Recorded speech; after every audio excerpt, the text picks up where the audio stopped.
Ito na nga mga tropa, kung magkano ba ang tuition fee dito sa Pujaira kung dito mag-aaral yung ating mga anak.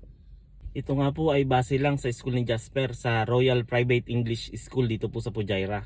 Iba-iba po kasi yung school, iba-iba po yung tuition fee, iba-iba din po yung books na binabayaran at saka po yung uniforms. First of all po, una sa lahat, yung tuition fee. Base po dun sa school na pinag-aaralan ni Jasper, isa po siya sa medyo middle, hindi siya pinakamura, hindi din siya pinakamahal. Ang tuition fee po ng KG1 at KG2 ay 6,800 to 7,000 yearly po. Ang mode of payment naman po niyan, kailangan pong magbayad muna natin ng 1,500 para sa registration bago magsimula yung klase.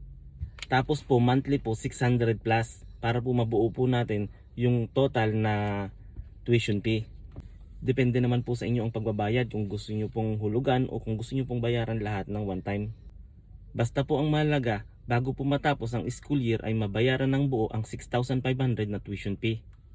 Depende na po sa inyo kung saan po kayo makakaluwag.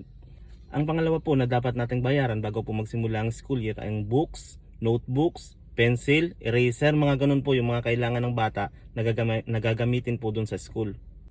Pwede na po natin dun din bilhin yun, yung mga notebook, yung mga kailangan niya sa school bag na lang po yung bibili natin sa labas. Depende po sa atin kung gusto po natin bilhin doon para kagaya po ng mga classmate niya o kung gusto po natin ibili po natin sa labas.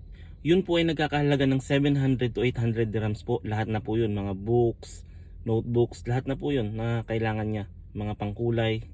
Basta po ang kailangan na lang nating bilhin sa labas, yung bag po niya. Pangatlo po, paano ba papasok ang anak niyo sa school? Maihahatid niyo po ba at masusundo sa school? Or kailangan po nating isabay sa school bus? Ang bayad naman po sa school bus ay naglalaro sa 250 to 300. Monthly po yun. Ang pang-apat naman po ay ang mga uniforms. Ang mga uniforms po tulad ni Jasper, sa loob po ng 5 araw meron lang po siyang 3 set ng uniforms. Yung dalawa po doon yung normal uniforms at yung isa po doon yung PE uniform.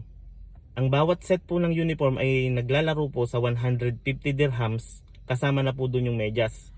Bali po sa 3 set po, 450. Kung dadagdagan mo pa po ng jacket dahil po kailangan din siya sa winter at malamig din po sa loob ng room, ito po ay around 100 dirhams. Nasa around 600 dirhams po yung uniform lahat-lahat na kasama na yung medyas. Bali ang total po na kailangan nating i-provide sa isang taon para po sa KG1 at KG2 ay ito po. Ayan, yan. Dito pala dito. Ayan, yan. Yan po.